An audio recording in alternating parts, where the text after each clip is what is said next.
శివకేశవులు కలిపి ఒకటే తత్వం. కాబట్టి విష్ణువల్లభ. కానీ ఇది చెప్పినంత తేలికగా మాత్రం ఉండదు, చాలా చమత్కారంగా ఉంటుంది ఆ తత్వం అంతా కూడా. ఇది బాగా ఎక్కడ ప్రకాశిస్తుందంటే, మీకు దృష్టాంతములను పరిశీలనం చేస్తే శ్రీ మహావిష్ణువు పరమశివుణ్ణి ఎప్పుడూ ఎలా ఉపాసన చేస్తూ ఉంటారు అన్న విషయం మీకు ద్యోతకమవుతుంది. మహాభారతం పంచమ వేదం. పంచమ వేదమైనటువంటి మహాభారతంలో అనేకమైనటువంటి పర్వాలు, 18 పర్వాలు కదా. 18 పర్వాలలో అనేకమైనటువంటి స్థితులలో, అనేకమైన ప్రదేశాల్లో, అనేకమైనటువంటి సందర్భాల్లో శ్రీ మహావిష్ణువు పరమశివుణ్ణి ఉపాసన చేసినటువంటి దృష్టాంతములను వ్యాసమహర్షి మనకి చూపిస్తారు. అత్యంత కీలకమైనటువంటి ఘట్టములై ఇంకా మహాభారత కథనంతటినీ కూడా మలుపు తిప్పేసేటటువంటి ఘట్టాలు ఎక్కడుంటాయో, అసలు మహాభారతంలో ఇంకా పాండవుల యొక్క ఉనికియే ప్రశ్నార్థకమైపోయి, అసలు ఇంకా పాండవులు ఉండడం అన్నది సంభవిస్తుందా, ఇంకా వాళ్ళ విజయం అన్న మాట పక్కన పెట్టండి. అంత తీవ్రమైనటువంటి పరిస్థితి ఉత్పన్నమైనప్పుడు వెంటనే విష్ణుమూర్తి చేసేటటువంటి పనేమి అంటే, ఆయన కృష్ణ భగవానుడిగా శివోపాసన ఆయన చేయిస్తుంటారు. చేయించి ఆ ప్రమాదం నుంచి బయటికి వస్తూ ఉంటారు. శివోపాసన ఎంత గొప్పదో చూపిస్తూ ఉంటారు ఆయన.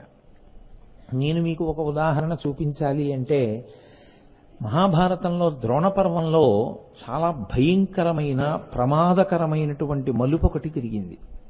ఎందువలన తిరిగింది అంటే, సైంధవుడు అభిమన్యుణ్ణి చంపడంలో ప్రధాన పాత్ర పోషించాడు.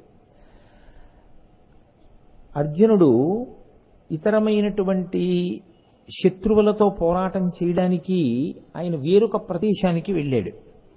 సశక్తులు అన్న వారితో యుద్ధం చేయడానికి పక్కకి వెళ్ళాడు. అదే అదును చూసుకుని మహానుభావుడు ద్రోణాచార్యుల వారు పద్మవ్యూహ రచన చేశారు. ఆ పద్మవ్యూహాన్ని భేదించడం కానీ, లోపలికి వెళ్ళడం కానీ ధర్మరాజుకి, భీముడికి, నకులుడికి, సహదేవుడికి తెలియదు. ఒక్క అభిమన్యుడికి మాత్రమే తెలుసు. కాబట్టి ధర్మరాజు అన్నాడు, నువ్వు పద్మవ్యూహంలో ప్రవేశించు అన్నాడు.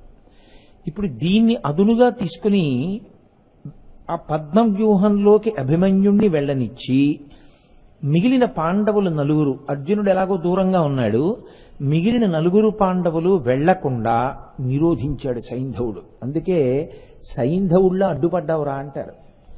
అది ఒకనాటి కక్ష కాదు, చాలా ఆశ్చర్యకరమైనటువంటి స్థితి. ఎందుకో తెలుసా అండి, పరమశివానుగ్రహం అంటే ఎంత దూరాన్ని లెక్క కట్టి ఉంటుందో, ఆయన ఎంత మహానుభావుడో అసలు నోటితో వర్ణించడానికి కూడా సాధ్యం కాదు. ఎందుచేత ఈ మాట అంటున్నానంటే, సైంధవుడి అసలు పేరు జయద్రథుడు. ఆయన వృద్ధక్షత్రుని యొక్క కుమారుడు. ఆయన మహాతపస్వి వృద్ధక్షత్రుడు. ఆ తపస్సు చేస్తే పుట్టాడు ఈ కొడుకు. పుట్టినప్పుడు ఈ పిల్లవాడు ఆడుకుంటున్నాడు బయట. ఆడుకుంటుంటే అశరీరవాణి పలికింది ఒక రోజున. ఈ పిల్లవాడు ఏమరపాటులో ఉండగా ఇతని తల తెగిపోతుంది అంది. వెంటనే తండ్రి వృద్ధక్షత్రుడు ఉలిక్కిపడ్డాడు. అయ్యో, ఇంత తపస్సు చేసి కన్నా నీ కొడుకుని, వీడు యామరపాటులో ఉండగా వీడి తలని ఎవరో తెంపేస్తారనమాట. అందుకని ఆయన అన్నాడు, ఇతను యామరపాటులో ఉండగా చంపకూడదని, ఎవరు నా కొడుకు యామరపాటులో ఉండగా వాడి తల తెగి కింద పడేటట్టు కొడతాడో వాడి తల 100 వ్రక్కలైపోవుగాక అన్నాడు. అంటే ఆయన ఉద్దేశ్యం ఏమిటంటే, ఇంకా తన కొడుకు యొక్క తల ఎవరూ కొట్టరు. ఇది సైంధవుడికి ఉన్నటువంటి చాలా గొప్ప వరం. దీన్ని పరిగణనలోకి తీసుకుని అతనికి ఉన్న రాజ్య బలాన్ని ఆధారంగా చేసుకుని కౌరవులు తమ చెల్లెలైనటువంటి దుస్సలని సైంధవుడికిచ్చి వివాహం చేశారు. ఆ కారణం రీత్యా పాండవులకు కూడా ఆయన బావగారు అవుతాడు. ఒకానొకప్పుడు వీళ్ళందరూ కూడా తృణబిందు మహర్షి ఆశ్రమంలో ఉండవలసి వచ్చింది. ఆ ఆశ్రమ ప్రాంగణంలో అరణ్యవాసం చేసే రోజుల్లో పాండవులు 5 పాండవులు అరణ్యంలోకి వెళ్ళారు. ద్రౌపదీదేవి ఒక్కతే ఉంది. ఆమె ధౌమ్యుణ్ణి కాపలా పెట్టారు, ఆ పురోహితుణ్ణి. చిలికెత్తెలున్నారు. ఆమె ఆశ్రమంలో తిరుగుతుండగా అటుగా వెళ్ళిపోతున్నాడు సైంధవుడు. కోటికాస్యుడు అని ఒక స్నేహితుడితో కలిసి వెళ్ళిపోతూ ద్రౌపదీదేవిని చూశాడు. ఆవిడ మహా సౌందర్య రాశి అయినా ఆవిడెవరవుతుంది? చెల్లెలవుతుంది. ఎందుకని? పాండవులకి దుస్సల చెల్లెలేగా. దుస్సల చెల్లెలు కాబట్టి చెల్లెల భర్త అయినటువంటి సైంధవుడు పాండవులకి బావగారైతే ఆమెకి అన్నగారు. ఆయన ద్రౌపదీదేవిని చూసి కామించాడు.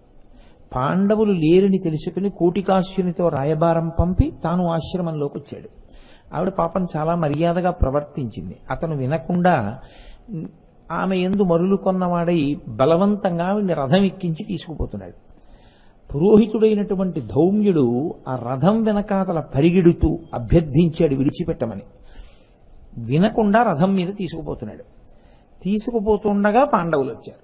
ధర్మం ఎక్కడ ఉంటుందో అక్కడ ఈశ్వరానుగ్రహం ఉంటుంది. ఆ సమయానికి వస్తారు. ఆ సమయానికి రావడం అంటే దాని అర్థం ఏమిటంటే ఈశ్వరుని యొక్క అనుగ్రహము ఉన్నది. ఆ సమయమునకు యామరపాటు కలిగి ప్రమాదము జరిగినది. ఆ క్షణమునందు ఈశ్వరానుగ్రహము లోపించినది. జీవితంలో ఒక్కసారి బుద్ధి లోపిస్తే జీవుడు కోటి జన్మలు కిందకెళ్ళిపోవలసినంత పాపం జరిగిపోతుంది. ఆ బుద్ధి ప్రచోదనమే ఈశ్వరానుగ్రహం. దానికోసమే ఈశ్వరుడి పాదములు పట్టి ఉంటారు.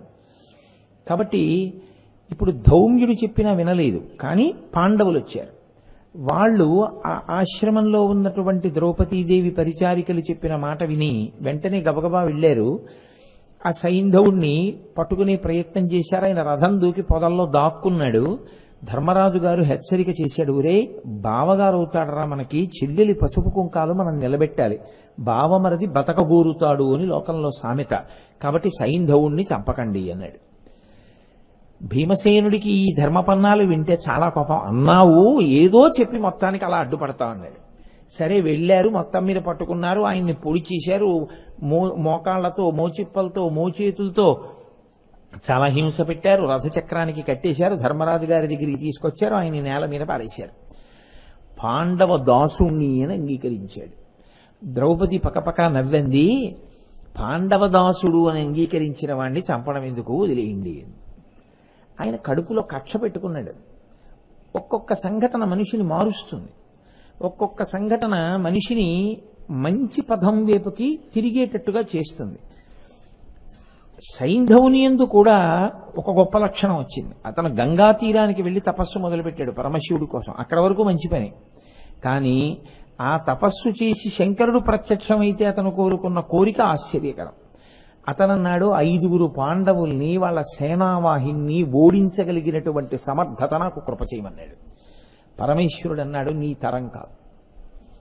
ఎందుచేత అంటే ఈశ్వరుడు ఎప్పుడూ ధర్మాన్ని కాపాడుతుంటాడు. కానీ ఇంత తపస్సు చేసి నువ్వు కోరిక కోరవు, నేను అనుగ్రహించకుండా ఉండకూడదు. కాబట్టి పాండవులలో అర్జునుణ్ణి ఓడించలేవు. ఒక్క అర్జునుడు లేని 4 పాండవుల్ని ఒక్కరోజు మాత్రమే నిగ్రహించగలిగినటువంటి అనుగ్రహాన్ని నీకు ఇస్తున్నాడు. అంతే, అంతవరకు మాత్రమే పనికొస్తుంది. ఆ సైంధవుడు కక్ష పట్టి ఉన్నాడు ఎప్పటి నుంచో. ఆయన అడ్డుపడ్డాడు. అర్జునుడు లేడుగా. ఇప్పుడు ధర్మరాజుని, భీముణ్ణి, నకులుణ్ణి, సహదేవుణ్ణి అభిమన్యుడికి సహాయంగా వెళ్లకుండా చేశారు. కర్ణాదులు అధర్మయుద్ధం చేసి ఆయన రథం పడగొట్టారు. అభిమన్యుడు భూమి మీద నిలబడి దుశ్శాసనుడి కుమారుడితో కలిసి ఖడ్గంతో యుద్ధం చేస్తూ ఒకే మారు మరణించారు. దుశ్శాసనుడి కుమారుడు అభిమన్యుడు. ఈ వార్త వేరొక చోట యుద్ధం చేస్తున్న అర్జునుడు రాత్రి శిబిరానికి తిరిగి వచ్చినప్పుడు తెలిసింది. ఇంత అర్జునుడు ఇన్ని లక్షల మందిని తెగటార్చగలిగిన వాడు అభిమన్యుడు మరణించాడన్న వార్త వినగానే కీళ్లు జారిపోయి ఎక్కడివాడక్కడే కుప్పకూలిపోయాడు. ధర్మరాజు, కృష్ణ భగవానుడు కలిపి పైకెత్తారు అర్జునుడిని ద్రోణపర్వంలో. ఎత్తి కూర్చోపెడితే ఆయనకి కోపం వచ్చింది. ఆయన అన్నాడు, కానీ అది భక్తి అన్న మాటకు అర్థం. మనం చటుక్కున మాట అంటాం, ఈశ్వరుడు వచ్చి చెప్పినా నేను విన్నంటాడు. ఈశ్వరుడు వచ్చి చెప్పినా నేను విన్నన్న వాడికి ఇంకా భక్తి ఏమిటి? అంత కోపంలో అర్జునుడు ఏమన్నాడో తెలుసా అండి? ధర్మరాజు గారి కాళ్ళు పట్టుకుంటే, నా దగ్గరికి వచ్చి శరణాగతి చేస్తే, కృష్ణుణ్ణి వెళ్ళి ఆశ్రయిస్తే ఏమో కానీ, లేకపోతే మాత్రం రేపటి రోజు సూర్యాస్తమయం లోపల నేను సైంధవుణ్ణి సంహరిస్తాను.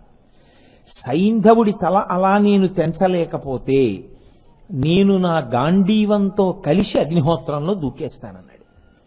ఎందుకని అగ్నిహోత్రంలోంచి వచ్చింది గాంధీవం. అర్జునుడికి గాంధీవం అంటే అంత ప్రీతి. అతను ఉన్న గాంధీవంతోటే వెళ్ళిపోయిన గాంధీవంతోటే. కాబట్టి నేను గాంధీవ సహితుడనై అగ్నిహోత్రంలో దూకేస్తానన్నాడు. అప్పటికి ధర్మరాజు, భీముడు వీళ్ళందరూ చాలా సంతోషించారు. సైంధవుడిని అర్జునుడు పడగొట్టడం పెద్ద విశేషం ఏమిటి? విజయఘోష చేశారు, శంఖాలు మోగించారు. ఆయన వెంటనే కృష్ణ పరమాత్మ కూడా పాంచజన్యాన్ని పూరించారు, అర్జునుడు దేవతత్వాన్ని పూరించాడు. చాలా సంతోషపడిపోయారు. అభిమన్యుడు చనిపోతే అక్కడ పాండవ శిబిరంలో శంఖాలు ఎందుకు మోగాయి రాత్రి? గూఢచారులందరూ వింటుంటారు కదండి, గూఢచారులకి ఇదే పని యుద్ధవార్తల్లో. కాబట్టి వాళ్ళు ముందు వెళ్ళి సైంధవుడికి చెప్పారు, ఒరే అర్జునుడు ప్రతిజ్ఞ చేశాడు, రేపు సూర్యాస్తమయం లోపల నీ తల తెగి పడిపోతుంది. ఆ తర్వాత వార్త దుర్యోధనాదులకు వెళ్ళింది. దుర్యోధనుడు సంతోషంగా ఉన్నాడు. ఆయనకి సైంధవుడు పోతే ఆయన సంతోషంగా ఉన్నాడు. ఈ సైంధవుడు ఏడుస్తూ దుర్యోధనుడి దగ్గరికి వెళ్ళాడు. వెళ్ళి ఆయన అన్నాడు, మీరు చదవాలి భారతం, అన్నీ వివరంగా చెప్పడం సాధ్యమయ్యే విషయాలు కాదుగా. నేను ఒక్కడనేనా పాండవులకు ద్రోహం చేసిన వాడిని? నేను ఒక్కడనేనా వాళ్ళ జోలికి వెళ్ళిన వాడిని? మీ అందరూ వెళ్ళారు, మిమ్మల్ని వదిలి నన్ను చంపుతానని అర్జునుడు ప్రతిజ్ఞ చేయడం ఏమిటి? మీ అందరూ నవ్వుతూ హాయిగా కూర్చున్నారు, మీకేం పట్టట్లేదు నా గురించి, అందుకని నేను ఈ దేశం విడిచిపోతున్నాను ఇవాళ రాత్రి అన్నాడు. అంటే దుర్యోధనుడు పిలిచి అన్నాడు, నువ్వు ఇత పూర్వం కురువీరులను పొగిడావు కదా, ఇవాళ ఎందుకు భయపడి వెళ్ళిపోతావు? ద్రోణుడున్నాడు, భీష్ముడున్నాడు, వీళ్ళందరూ ఉన్నారు, నువ్వు బెంగ పెట్టుకోకు, నువ్వు రక్షింపబడతావు. ప్రత్యేకించి ద్రోణాచార్యుల వారు ఉన్నారు కదా, నీకెందుకు భయం, కాబట్టి ఉండు అంటే అంగీకరించాడు సైంధవుడు. అంగీకరించి ఉన్నాడు. దుర్యోధనుడి యొక్క పన్నాగం ఏమిటో తెలుసా అండి? మరునాడు సూర్యాస్తమయం లోపల కానీ అర్జునుడికి సైంధవుడు దొరకకపోతే ఏం చెయ్యాలి? అర్జునుడు గాంధీవంతో సహా అగ్నిహోత్రంలో దూకేయాలి. గాంధీవంతో సహా అర్జునుడు అగ్నిహోత్రంలో దూకేశాడు అనుకోండి, ఇంకా యుద్ధం నల్లేరు మీద నడక, ఇంకా పెద్ద గొడవే ఉంది గెలవడానికి, గెలిచేసేయచ్చు కదా. కాబట్టి మంచి మనకి కావలసిన రీతిలో ప్రతిజ్ఞ చేశాడు ఆవేశంలో. కాబట్టి ఇప్పుడు సైంధవుణ్ణి దొరకకుండా చేస్తే చాలు. అప్పటికి ద్రోణాచార్యుల వారే ఉన్నారు సైన్యానికి ఆధిపత్యంలో. కాబట్టి ద్రోణాచార్యుల వారికి ఈ బాధ్యత అప్పచెప్పాడు. ద్రోణుడు అన్నాడు, నువ్వు నా ఛత్రఛాయలలో ఉండగా, నిన్ను నేను రక్షిస్తుండగా అర్జునుడు నిన్ను కబళించలేడు. కాబట్టి రేపటి రోజున నేను శకట వ్యూహం పన్నుతాను. అసలు ఆ శకట వ్యూహంలో ఉన్నటువంటి వీరుల్ని ఛేదించుకుంటూ సూర్యోదయం నుంచి ప్రారంభం చేసిన నీ దగ్గరికి చేరుకోవాలి అంటే సాయంకాలం కాదు కదా, సూర్యాస్తమయం అయినా రాలేడు. అంతమందిని దాటాలి అర్జునుడు. ఏ సామాన్యమైన వీరులు కారు. కాబట్టి భయపడకు, రేపటువంటి వ్యూహం పన్నుతాను, రేపు సూర్యాస్తమయానికి అర్జునుడు నిన్ను చంపలేడు. ఎవరి మాట ఇచ్చింది? సాక్షాత్ అర్జునుడి గురువు ద్రోణాచార్యుల వారు. చాలా చమత్కారం నడిచింది లేండి. తర్వాత అసలు అర్జునుడి సమర్థత ఏమిటి అని అడిగాడు. నేను అందరికీ పాఠం చెప్పాను, అందరూ పాఠం మాత్రమే విన్నారు, అర్జునుడు పరిశ్రమ చేశాడు, పరిశ్రమ చేసి అంతవాడయ్యాడు అని చెప్పాడు. సరే, మరునాటి యుద్ధం ప్రారంభం అవ్వాలి. అర్జునుడు హాయిగా ఉన్నాడు, కృష్ణుడికి నిద్రపట్టలేదు. ఆయన వెళ్ళి అన్నాడు, బావా తొందరపడి ప్రతిజ్ఞ చేశావే, చేసే ముందు నన్ను ఒక్క మాట ఎందుకు అడగలేదు అన్నాడు. ఏమి ఎందుకు అడగాలి అని అడిగాడు అర్జునుడు. ఎందుకు అడగాలంటావేమిటయ్యా, అవతల వైపు కురు సైన్యంలో ఉన్న వాళ్ళు ఏమైనా సామాన్యమైన వీరులు అనుకుంటున్నావా? మహానుభావులందరూ ఉన్నారు. ద్రోణాచార్యుడున్నాడు, కర్ణుడున్నాడు, అశ్వత్థామ ఉన్నాడు, కృపాచార్యుడున్నాడు, కృతవర్మ ఉన్నాడు, దుర్యోధనుడున్నాడు. ఇంతమంది వీరులు వ్యూహం పన్ని అసలు సైంధవుడు ఎక్కడున్నాడో ఎలా కనపడతాడు? అన్ని అక్షౌహిణీల సైన్యంలో ద్రోణుడు ఎక్కడ పెడతాడో నీ గురువు? ఎలా చేరుకుంటావు సైంధవుడి దగ్గరికి? కాబట్టి తొందరపడి ఎందుకు ప్రతిజ్ఞ చేశావు? అర్జునుడు అన్నాడు, నువ్వు నారథం మీద ఉండగా అవన్నీ నేనెందుకు ఆలోచించను? బావా నువ్వు ఉన్నావు కదా, నువ్వు ఉండగా జరిగి తీరుతుంది అని ఆయన అన్నాడు. నాకు గాంధీవం ఉంది, నేను బాణములను విడిచిపెడుతుంటే నా ముందు నిలబడ్డమే శత్రువీరులు, దునుమాడతాను, రేపు పిశాచుములు తిరుగుతాయి యుద్ధ భూమిలో శవాలు తినడానికి, చూద్దు కాని బాబా నువ్వెందుకు బెంగపెట్టుకుంటా ఉన్నాడు అని హాయిగా వెళ్ళి పడుకున్నాడు. నిద్రపట్టని వాడెవడంటే కృష్ణ పరమాత్మ. ఆయన ఆలోచిస్తున్నాడు, నాకు అత్యంత ప్రియుడే నా కళ్ళ ముందు ఈ అర్జునుడి శరీరం వదిలిపెట్టవలసిన పరిస్థితి వస్తే నేను ఉండి ఏం ప్రయోజనం? పరమేశ్వరుడు ఎప్పుడు ఎవరి గురించి ఆలోచిస్తుంటాడో తెలుసా అండి? తనని నమ్ముకున్న భక్తుడి గురించి ఆలోచిస్తుంటాడు. అది నమ్మకం అంటే. మనం ఏం చేస్తామంటే ప్రతి చిన్న విషయానికి ముందు మనం ఎగ్గొట్టేసేది ఏదంటే పూజ. మీరు చూడండి, ఎక్కడికన్నా వెళ్ళాలనుకోండి, ఇవాళ లఘు విష్ణు సహస్రం చేయాలనుకోండి, శ్రీరామ రామ రామేతి రమే రామే మనోరమే. అన్నిటికీ మనకి తేరగా దొరికేది ఏదంటే మానేయడానికి పూజ ఒక్కటే. మిగిలిన ఏవైనా సర్దుబాటు చేస్తాను, పూజ సర్దుబాటు చెయ్యడం కుదరదు అని నువ్వు ధృతితో నిలబడగలవా? అందుకే లోకంలో మహాపాపకర్మ ఏమిటో తెలుసా అండి? పరమ భక్తుడైన వాడి పూజ పాడు చేయడమే. అంతకన్నా పాపం ఇంకోట్లేదు. ఆయన ఏదో పూజ చేసుకుందాం అనుకుంటాడు, అప్పుడే మీరు వాళ్ళ ఇంటికి వెళ్ళడం, అప్పుడే మీరు ఆయనతో మాట్లాడాలనడం, ఆయన్ని ఇబ్బంది పెట్టడం, ఆయన ఎంత బాధపడుతుంటాడో మనసులో పూజ పోయిందని. కాబట్టి ఎప్పుడు భగవద్భక్తి కలిగినటువంటి వారి పూజా సమయంలో వారి ఇంటికి వెళ్ళడం కానీ, వారి యొక్క ఏకాగ్రతని భగ్నం చేయడం కానీ ఎప్పుడూ చేయకూడదు. అది వాళ్ళకి చాలా బాధగా ఉంటుంది. ఎందుకు మిగిలినవన్నీ జరుగుతాయి, అదొక్కటే చేయలేకపోతున్నాను అని ఎంత బాధపడతారో. అలా నిజంగా చిత్తశుద్ధితో ఈశ్వరుణ్ణి పట్టుకున్న వాడి కోసం ఈశ్వరుడు వెంపర్లాడతాడు. ఆయన అర్జునుడు నిద్రపోతుంటే స్వప్నంలో కృష్ణుడు వెళ్ళాడు. మీరు అది చమత్కారం. లేచి ఉంటే వింటలేదు.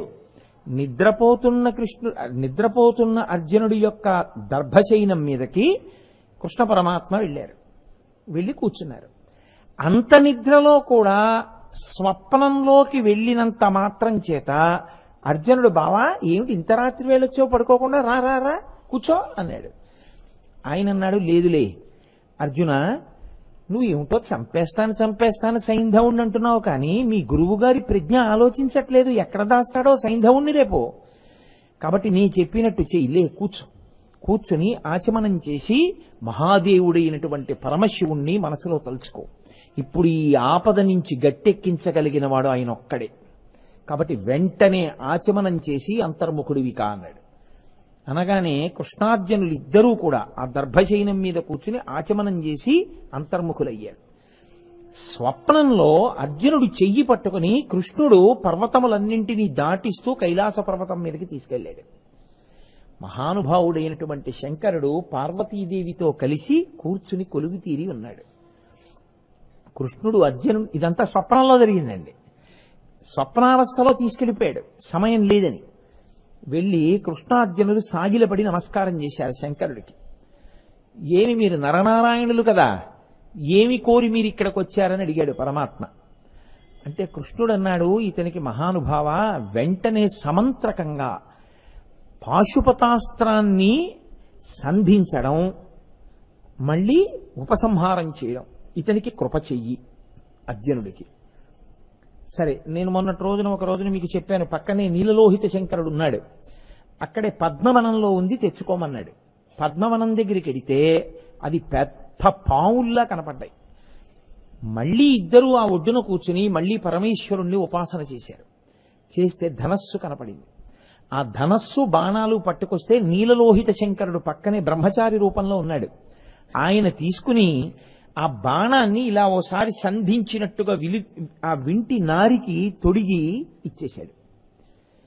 పాశుపతాస్త్ర మంత్రోపదేశము ఉపసంహారము ఇలాగే నేర్పేశాను, అర్థమైందా అర్జున అన్నాడు శివుడు.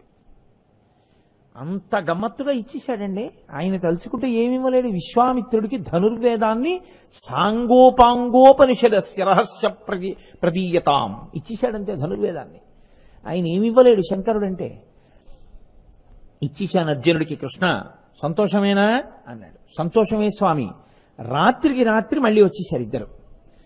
మరునాడు లేచి ధర్మరాజాదులకి చెప్పాడు అర్జునుడు, స్వప్నంలో కైలాసానికి వెళ్ళాను, నాకు పాశుపతాస్త్రం ఇచ్చాడు శంకరుడు, కృష్ణుడు తీసుకెళ్ళాడు నన్నని. మరునాడు యుద్ధం ప్రారంభమైంది. అర్జునుడేమన్నాడు, ఎంతసేపు సైంధవుణ్ణి పట్టుకోవడం బావా, చూడు ఎలా యుద్ధం చేస్తాను అన్నాడు. ఆ రోజు యుద్ధం సూర్యోదయానికి ప్రారంభమైతే సూర్యాస్తమయం అయిపోవడానికి ఇంకా కొద్ది నిమిషములు మాత్రమే మిగిలి ఉంది. ఆ శకట వ్యూహంలో ద్రోణుడు పన్నినటువంటి వ్యూహంలోకి ప్రవేశించి సైంధవుడి దగ్గరికి వెళ్ళనే లేదు అసలు అర్జునుడు. ఎక్కడో ఉన్నాడు ఇంకా సైంధవుడు, కర్ణుడితో యుద్ధం అవుతోంది. ఇంకా కొద్ది నిమిషాలు ఉందంటే సూర్యాస్తమయం అయిపోతుంది. వాళ్ళందరూ ఉత్కంఠతో ఉన్నారు. ఇంకా సూర్యాస్తమయం కాని అయిపోయిందా, అయిపోయిందంటే యుద్ధం, ఇంకా కురుక్షేత్రం లేదు. ఎందుకంటే అర్జునుడు గాంధీవంతో అగ్నిహోత్రంలోకి వెళ్ళిపోతాడు ప్రతిజ్ఞాపాలనానికి. వెళ్ళిపోయాడా ఇంకా నల్లేరు మీద నడక. ఇప్పుడు అర్జునుడు కాదు తనని తాను రక్షించుకోవలసిన వాడు, ఈ భారం కృష్ణ భగవానుడి మీద ఉంది. కాబట్టి ఆయన ఉత్తర క్షణం ఏం చేశాడంటే ఒక్కసారి బాణప్రయోగం చేసి, ఒక్కసారి తన మనసులో స్మరణ చేసి అకస్మాత్తుగా చీకట్లు సృష్టించాడు. సూర్యాస్తమయం అయిపోయిన తర్వాత ఎటువంటి చీకటి వస్తుందో అటువంటి చీకటిని తన స్మరణ మాత్రం చేత సూర్య భగవానుడిని మబ్బుల్లోకి పంపించి సృష్టించాడు. అర్జునుడితో అన్నాడు, అర్జున సూర్యాస్తమయం అయిపోయింది అని ఇప్పుడు కురువీరులందరూ అనుకుంటారు. అందరికన్నా ఉత్సాహం ఎవరికి ఉంటుందంటే సైంధవుడికి ఉంటుంది, అమ్మయ్యా బతికేశానని. కాబట్టి వాడు ఇప్పుడు ఎక్కడో పైకి లేస్తాడు, లేచి పడమటి దిక్కును చూస్తాడు సూర్యాస్తమయం అయిందని. వాడలా పైకి లేచి తల రిక్కించి సూర్యాస్తమయం అవుతోందని పడమట దిక్కుని చూస్తూ ఉండగా ఒక్కసారి నువ్వు అందరిలో సైంధవుడు ఎక్కడున్నాడో చూసి వెంటనే బాణప్రయోగం చెయ్యి, నేను మళ్ళీ సూర్యుడిని పైకి వచ్చేట్టుగా ప్రార్థిస్తాను. సూర్యుడు వస్తాడు, కొద్ది నిమిషములలో సూర్యాస్తమయం అయిపోతుంది. అప్పుడు నీ ప్రతిజ్ఞ తప్పదు, అప్పుడు దొరుకుతాడు సైంధవుడు అన్నాడు.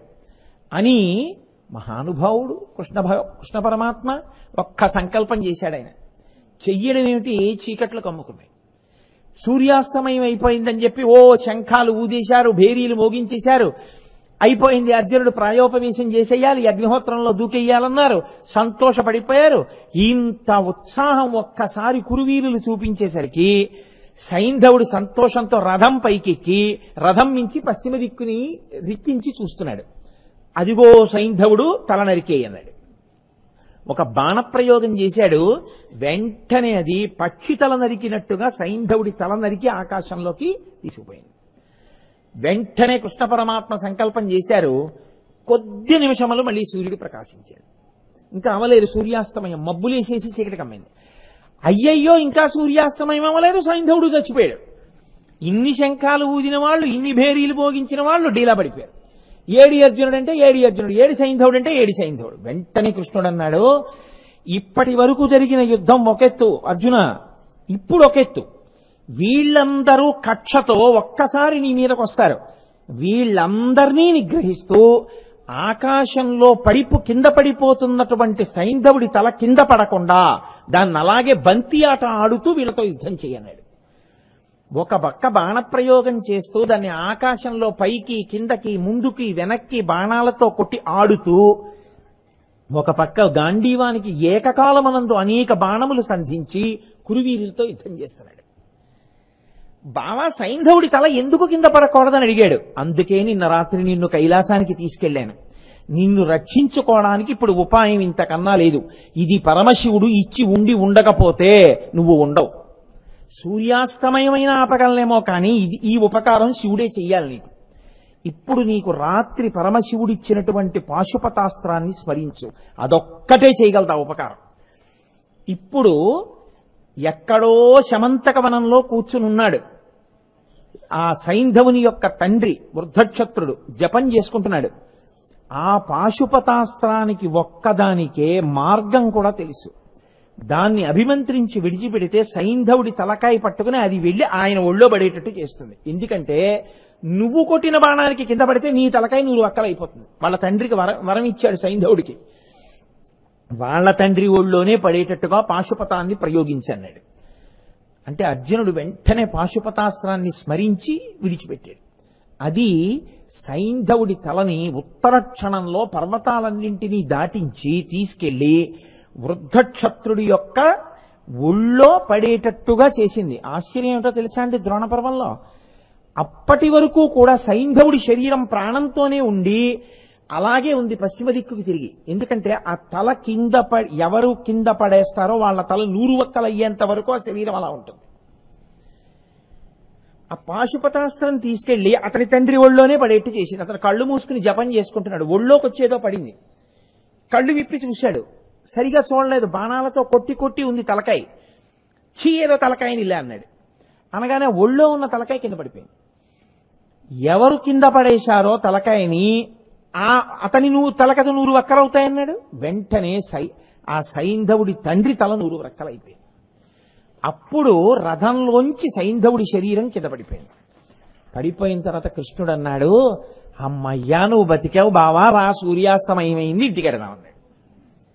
ఇప్పుడు చెప్పండి నాకు, ఆనాడు కృష్ణుడి యొక్క కోరిక తీర్చడానికి, అర్జునుడిని రక్షించడానికి సైంధవుని యొక్క వృత్తాంతంలో అసలు కాపాడిన వాళ్ళు వరమిచ్చినప్పుడే ఒక్కరోజు మాత్రమే నిగ్రహించగలవని ఆపి పాండవులను కాపాడినటువంటి మహానుభావుడు పరమేశ్వరుడు కదా. కృష్ణుడి యొక్క అభిమతాన్ని ఎరిగి రేపు జరగబోయే దానికోసం కృష్ణుడు కైలాసానికి తీసుకొచ్చాడు పాశుపతాన్నిమ్మని.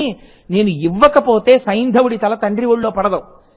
తెలియదు అర్జునుడికి, సైంధవుడి తల కింద పడకూడదన్న విషయం తెలియదు. అడిగాడు రథం మీద నించుని, ఎందుకు కింద పడకూడదు బావా తలని అడిగాడు. అప్పుడు చెప్పాడు కృష్ణుడు, దాన్ని పట్టికెళ్లి తండ్రి ఒళ్ళో పడేటట్టు కొట్టగలిగినటువంటి అస్త్రం పాశుపతం ఒకటే.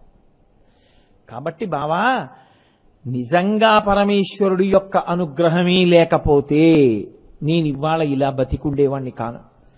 ఎంత అనుగ్రహించాడయ్యా పరమేశ్వరుడు నన్నని ఆ రోజున కృష్ణార్జునులిద్దరూ పరమేశ్వరుడికి నమస్కారం చేశారు. విష్ణువల్లభ, శ్రీ మహావిష్ణువు కృష్ణ భగవానుడి రూపంలో పరమేశ్వరుణ్ణి అంత ఉపాసన చేసి చక్కగా అర్జునుణ్ణి రక్షించుకోగలిగాడు. అసలు మీకు పురాణ వాంగ్మయంలో కాని తత్వంలో కాని శివకేశవులిద్దరూ ఒకరికొకరు అపకారం చేసుకుందామని ఎప్పుడూ చూడరు. ఎప్పుడూ ఉపకారమే చేస్తుంటారు. మీకు నేను మహాభారతంలోంచి ఇంకొక ఉదాహరణ చూపిస్తాను. కర్ణపర్వంలో ఒక ఆశ్చర్యకరమైన సంఘటన జరిగింది. కర్ణుడు యుద్ధానికి వచ్చాడు. శల్యుడు సారథ్యం చేస్తున్నాడు. ఆకాశం అంతా నిండిపోయింది దేవతలతోటి. ఆ ఒక్కరోజు యుద్ధం చూడ్డానికే కర్ణుడికి అర్జునుడికి యుద్ధం జరుగుతున్నప్పుడు ఆ యుద్ధాన్ని చూడ్డానికి పరమశివుడు కూడా కైలాసం నుంచి కదిలొచ్చాడు. చతుర్ముఖ బ్రహ్మగారు వచ్చారు, దేవేంద్రుడు వచ్చాడు. అందరూ ఆకాశంలో కూర్చున్నారు. జరుగుతోంది యుద్ధం. ఇంద్రుడు అన్నాడు, బ్రహ్మగారు మీ నోటితో ఒక్క మాటనండి, నరనారాయణులు కదా కృష్ణార్జునులు గెలుస్తారనండి అన్నాడు.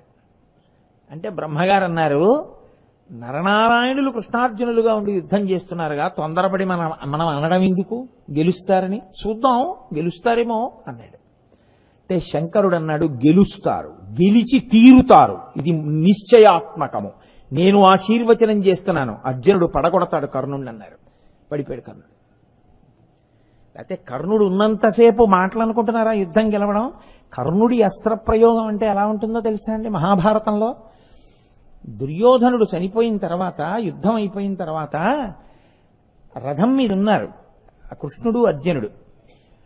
కృష్ణుడు అన్నాడు, బావా యుద్ధం అంతా అయిపోయింది, నువ్వు గాంధీవాన్ని బాణాల్ని అన్నింటినీ తీసుకుని కిందకి దిగిపో, నేను ఇలాగే రథం మీద ఉంటాను, రథంలో ఏమీ విడిచిపెట్టకు, అన్నీ తీసుకుని కిందకి దిగిపో, దిగిపోయిన తర్వాత నేను దిగుతాను, ఇవాళ నేను ముందు దిగను బావా అన్నాడు. ఏమలా అంటావు బావా అని అడగడు అర్జునుడు. తను దిగిపోయాడు, గాంధీవం తీసేశాడు, అక్షయవాణ తూణీరాలు తీసేశాడు, అందులో ఉన్న ఖడ్గాలు తీసేశాడు, అన్నీ తీసి కింద పెట్టేశాడు. కృష్ణ పరమాత్మ ఒక్కసారి ధ్వజం వంక చూశారు, నేను దిగిపోతున్నాను అని. అంతే, ధ్వజం మీద ఉన్నటువంటి హనుమ భూతగణములతో లేచిపోయారు. లేచిపోగానే కృష్ణుడు భూమి మీదకి ఇలా కిందకి దిగాడు రథంలోంచి, భగ్గున కాలిపోయింది రథం. ఆశ్చర్యపోయి అర్జునుడు అన్నాడు, బావా అదేమిటి రథం అలా భగ్గున కాలిపోయింది? అయ్య బాబోయ్, ఒక్క 5 నిమిషాల క్రితం కాలిపోయి ఉంటే బావ ఇప్పటి వరకు కావని రథం ఇవాళ నువ్వు ముందు దిగిపో అన్నీ తీసేయని నేను ఏవి విడిచిపెట్టి ఉండలేనో అవన్నీ తీయించేసిన తర్వాత గాంధీవం నువ్వు కూడా దిగిపోయాక ఎందుకు కాలిపోయింది బావా అని అడిగాడు. అడిగితే కృష్ణ పరమాత్మ అన్నారు, అర్జున మీరు అరణ్యవాసం చేసినప్పుడు ఒకసారి నేను అక్కడికి వచ్చాను. వస్తే మీ అన్న ధర్మరాజు నాకు పంచెల చాపు పెట్టాడు. నేను పుచ్చుకున్న నా పంచెల చాపు. ఆయన ఏమన్నాడో తెలుసా? రేపు పొద్దున్న వచ్చే కురుక్షేత్ర యుద్ధంలో పాండవులు గెలవడం, మళ్లీ సింహాసనాన్ని పొందడం పాండవ మధ్యముడైన అర్జునుడి యొక్క క్షేమం మీద ఆధారపడింది కృష్ణ. నా తమ్ముడు అర్జునుణ్ణి మాత్రం కంటికి రెప్పని కాసినట్టు కాపాడవా అని అడిగాడు. ఒక పంచెల చాపు పుచ్చుకున్నాను కదూ, అందుకని ద్రోణుడి బాణాలకి కర్ణుడి బాణాలకి ఈ రథం ఎప్పుడో కాలిపోయినా కాలకుండా కాపాడి ఇప్పుడు కాలేటట్టు చేశానన్నాడు. అది ఈశ్వరుడంటే. ఒక పంచెల చాపు ఆయన పుచ్చుకున్నది. ధర్మరాజు ఇస్తే పంచెల చాపు ఇలా పుచ్చుకున్నందుకు, మాట ఇచ్చినందుకు అర్జునున్నంత కాపాడాడు. ఈశ్వరుడికి ఇచ్చింది లెక్క కట్టుకోకూడదు. జన్మ జన్మలకి జీవుడిని తరింప చేయడానికి చేసిన ఒక చిన్న పూజ, ఒక్క తులసి దళం. ఇప్పుడు చెప్పండి, దేనికోసం మీరు పూజ వదిలేయాలి? ఏ పిచ్చి పనుల కోసం? ఇప్పుడు పూజ కన్నా ఇంకా చాలా ముఖ్యమైన విషయం ఏమైనా ఉంటుందా? ఉండదు. ఉండేటట్టు ఎవ్వరూ చెయ్యకూడదు కూడా. ఎందుకంటే అదే రక్ష. అదే మిమ్మల్ని, మీ కుటుంబాన్ని, మీ వారిని రక్షించగలిగేది ఏదైనా ఉంటే ఒక్క పూజ మాత్రమే, ఈశ్వరుడితో మీకున్న సంబంధము మాత్రమే. అందుకే అంటాడు ఆయన భవిష్యోత్తర పురాణంలో, ఏకేన తులసి మాత్రదలేనాపి నరోత్తమా పూజయేద్ భక్తిభావేనా తంరక్షామితిమత్వనః అంటాడు. నాకేమిస్తావు? నాకేమి ఇవ్వలేవు. ఒక్క తులసి దళం తీసుకొచ్చి నా పాదాల మీద వేసి నమస్కరిస్తే నేను నీ వెంట పడి రక్షిస్తానంటాడు. కాబట్టి కృష్ణ పరమాత్మకి అర్జునుడంటే అంత ప్రాణం. అటువంటి అర్జునుణ్ణి రక్షించుకోవడానికి కృష్ణుడు ఎవరిని ఆశ్రయించాడో తెలుసా అండి? పరమశివుణ్ణి ఆశ్రయించాడు. నేను ఒక ఘట్టం కాదు, మహాభారతంలో ఎన్ని పర్వాలలోనో ఇది నిరూపణ అవుతుంటుంది. సౌప్తిక పర్వము అని ఒక పర్వం. ఆ పర్వంలో ఒక ఆశ్చర్యకరమైనటువంటి ఘట్టం నడిచింది. నిజంగా మీరు సౌప్తిక పర్వాన్ని ఒక్కరే ఒక గదిలో కూర్చుని చదివితే మీకు ఒళ్ళు రోమాంచితం అవుతుంది. అందులో చదివేటటువంటి పద్యాలకి అంత గొప్ప మహాభారతం మహానుభావుడిది. వ్యాస భగవానుడు కృప చేసింది, కవిత్రయం అనువాదం చేసింది. యుద్ధం అంతా అయిపోయింది. దుర్యోధనుడికి తొడలు విరిగి పడిపోయి ఉన్నాడు. అశ్వత్థామ, కృతవర్మ, కృపాచార్యుడు ముగ్గురే ఉన్నారు. ఈ ముగ్గురు దుర్యోధనుడిని చూడ్డానికి వెళ్ళారు. తొడలు విరిగి పడిపోయినటువంటి దుర్యోధనుడు ఏడుస్తూ బాధగా వాళ్ళ మనసులు చెలించిపోయేటట్టుగా మాట్లాడుతూ అన్నాడు. అప్పటికే అశ్వత్థామకి కడుపులో ఒక బాధ ఉంది. ఎందుకని అంటే అశ్వత్థామ హతః కుంజరః అనగానే ద్రోణుడు ప్రాణం విడిచిపెట్టాడు. విడిచిపెట్టిన కారణజన్ముడు ఆ వరంతో పుట్టినవాడు కాబట్టి దృష్టజుమ్నుడు వద్దు వద్దంటున్నా వినకుండా అర్జునుడు చూస్తూ ఉండగా ద్రోణుడి రథం మీదకి దూకి ద్రోణుడి యొక్క శిరస్సు జుట్టు పట్టుకుని శిఖముడి ఆయన కంఠాన్ని కత్తితో కోసేశాడు. కోసినప్పుడు అశ్వత్థామ చూశాడు. అది అతని కడుపులో ఉండిపోయింది ఆ బాధ. అతను కూడా మహా తేజస్సంపన్నుడు, సామాన్యుడేం కాడు అశ్వత్థామ, కానీ బుద్ధి వక్రించిపోయింది ఆయనకి. అసలే ఆ బాధతో ఉన్నాడు. దుర్యోధనుడు అన్నాడు, అధర్మంగా నా తొడలు విరిచేశాడు భీముడు. విరిచేసిందే కాకుండా నేను నేల మీద పడిపోతే నా కిరీటాన్ని, నా తలని తన కాలితో తన్నాడయా నిన్న రాత్రి, ఇలా నేల మీద పడిపోయి ఉండిపోయాను అన్నాడు. అశ్వత్థామ విలవిలా ఏడ్చేశాడు. అంటే అదేం ఉత్తినే రాలేదు. ఆ శాపాలన్నీ దుర్యోధనుడికి. మహానుభావుడైనటువంటి మైత్రేయ మహర్షి మొదలైన వాళ్ళు వచ్చి బుద్ధి చెప్పి తప్పురా అని చెప్తే వినకపోగా తొడలు ఇలా అనుకుంటూ కూర్చున్నాడు. మాటలు పెద్దలు చెప్తున్నప్పుడు కృతనిశ్చయంతో వినయంతో వినడం మాని నీ ఇష్టం వచ్చినట్టు ప్రవర్తించి తొడ మీద చెయ్యేసి ఇలా అన్నావు కాబట్టి నీ తొడలు విరిగిపోవుగాక యుద్ధంలో అని చెప్పించాడు. తొడలు విరిగిపోయాయి. అశ్వత్థామ అన్నాడు, నేను ప్రతిజ్ఞ చేస్తున్నాను, పాండవుల్ని, పాండవుల వంశంలో ఉన్నటువంటి వంశాంకురాల్ని, ఏనుగుల్ని, గుర్రాల్ని, మిగిలినటువంటి సైన్యాన్ని, ఆఖరికి కృష్ణుణ్ణి కూడా కలిపి నీ ప్రాణములు పోయే లోపల చంపేస్తాను, చంపి వచ్చి నీకు కనపడతాను, ఇది నా ప్రతిజ్ఞ అన్నాడు. అంటే ఈశ్వరుడు యొక్క అనుగ్రహం ఉన్న వాళ్ళ ప్రతిజ్ఞ ఒకలా ఉంటుంది, ఈశ్వరానుగ్రహం లేని వాళ్ళ ప్రతిజ్ఞలు ఒకలా అయిపోతాయి. ప్రతిజ్ఞ చేయడం గొప్ప కాదు, నీ వెనక ఈశ్వరుడు ఉన్నాడా, నీ వెనక ఈశ్వరుడు ఉంటే అసాధ్యములు సుసాధ్యములవుతాయి, సుసాధ్యములు అసాధ్యములవుతాయి నీ వెనక ఈశ్వరుడు లేకపోతే. పురుషకారమునకు ఈశ్వరుని యొక్క తోడు అంత అవసరం. కాబట్టి ఇప్పుడు అశ్వత్థామ ఇంత ప్రతిజ్ఞ చేసేశాడు. చేసేసి కృతవర్మని ఆ కృపాచార్యుణ్ణి సాయం తీసుకుని పాండవుల యొక్క శిబిరం వైపుకి వెళ్ళాడు. వాళ్ళు మంచి జయ జయధ్వానాలు చేస్తున్నారు, శంఖాలు పూరించుకుంటున్నారు, మంచి సంతోషంగా ఉన్నారు. శత్రువన్నవాడు ఎవడు లేడుగా, మిగిలిన వాళ్ళందరూ చెట్టుకొకడు పుట్టకొకడు పారిపోయారు. భయం లేకుండా అదిగో దుష్టజుమ్నుడు అందులో ఉన్నాడు, వీడు ఇందులో ఉన్నాడని శిబిరాల గురించి మాట్లాడుకుంటున్నారు. వాళ్ళ యొక్క అలజడి చూసి, ఉత్సాహం చూసి, వాళ్ళ ఉద్రేకం చూసి వెళ్ళడానికి భయం వేసి దూరంగా వెళ్ళిపోయారు. దూరంగా వెళ్ళిపోయి ఒక మర్రి చెట్టు దగ్గర ఉన్నటువంటి సరోవరం దగ్గరికి వెళ్ళారు. అంత మనసు పాడైపోయి ఉన్నప్పుడు కూడా ముగ్గురు సంధ్యావందనం చేశారు. రామాయణం చెప్పినా భారతం చెప్పినా అదే చెప్తుంది, అది మాత్రం విడిచిపెట్టకూడదు. ముగ్గురు సంధ్యావందనం చేసి చెట్టు కింద పడుకున్నారు. కృపాచార్యుడు కృతవర్మ నిద్రపోయారు. ఎందుకంటే ఎవరి మనసు ప్రశాంతంగా ఉంటుందో వాళ్ళు నిద్రపోతారు. అశ్వత్థామకి నిద్రపట్టలేదు. ఇంత ప్రతిజ్ఞ చేశాను, తొడలు విరిగి పడిపోయి ఉన్నాడు, నా తండ్రి కంఠం కోసేశాడు దుష్టజుమ్నుడు, హాయిగా పడుకున్నాడు శిబిరంలో. అంతటి మహానుభావుడు, ఇంత విలువిద్య నేర్పినవాడు, నా తండ్రి అంత ఘోరంగా చచ్చిపోయాడు, ఇంత ప్రతిజ్ఞ చేశాను, ఎలా చంపడం పాండవుల్ని ఆలోచిస్తుంటే ఆ మర్రి చెట్టు మీద ఉన్న గోళ్లల్లో కాకులన్నీ నిద్రపోతున్నాయి. ఎక్కడి నుంచో వచ్చింది ఒక గుడ్లగూబ, అది రాత్రే తిరుగుతుంది.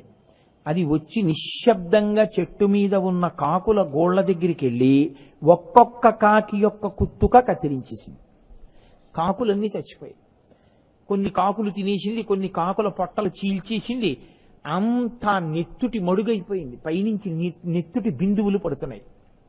వెంటనే అశ్వత్థామ అనుకున్నాడు, చెట్టు కింద పడుకున్నవాడు, నాకు ఈశ్వరుడు మార్గం చూపించాడు, ధర్మాధర్మ వివక్ష లేదు, నిద్రపోతున్న వాళ్ళని చంపేస్తాను అని గబగబా కృతవర్మని కృపాచార్యుల వారిని లేపాడు. నిద్రపోతున్న వాళ్ళని చంపేస్తాను, లేచుంటే చంపలేం, వాళ్ళ ముందు సాధ్యం కాదు నిలబడ్డాం వాళ్ళ యొక్క పరాక్రమం ముందు, కాబట్టి రండి చంపేద్దాం అన్నాడు. అంటే కృపాచార్యుల వారు చాలా బోధ చేశారు, తప్పలా చేయకూడదని. ధృతరాష్ట్రుడిని అడుగుదాం, ఆయన ఏం చెప్తే చేద్దాం. ఆయన వినలేదు, చంపేవెలిసిందే అన్నాడు. పాండవుల శిబిరం దగ్గరికి వెళ్ళారు. అక్కడ ఒక పెద్ద చెట్టు ఉంది. ఆ చెట్టు మీద అకస్మాత్తుగా వాళ్ళకు ఒక రూపం దర్శనమైంది.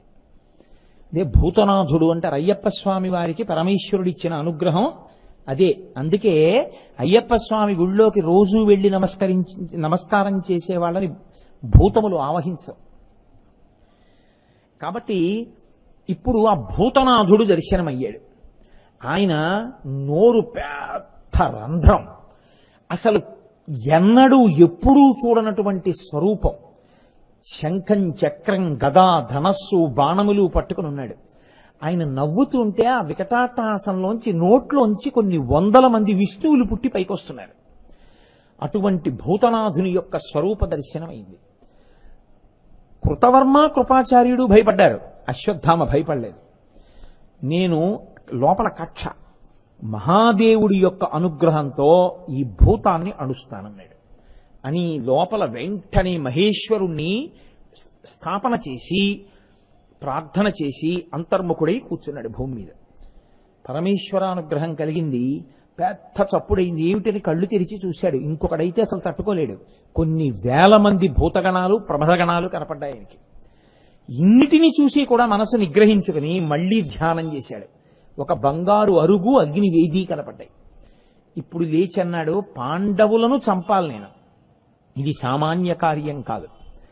ఈశ్వరానుగ్రహంతో చంపానా చంపుతాను, చంపలేదా ప్రతిజ్ఞాభంగం చేసి చంపలేకపోయాడన్న అపకీర్తి పొందే కన్నా ఈ అగ్నిగుండంలో నేను పరమేశ్వరుడికి ఆహుతైపోతానని ధనస్సులు తీసుకొచ్చి అందులో పడేసి మంట పెద్దది చేసి దూకేస్తున్నాడు. కృష్ణుడికి పాండవుల యందు అనురక్తి, ఆయన ముందు రోజే ఏం చేశాడో తెలుసా అండి?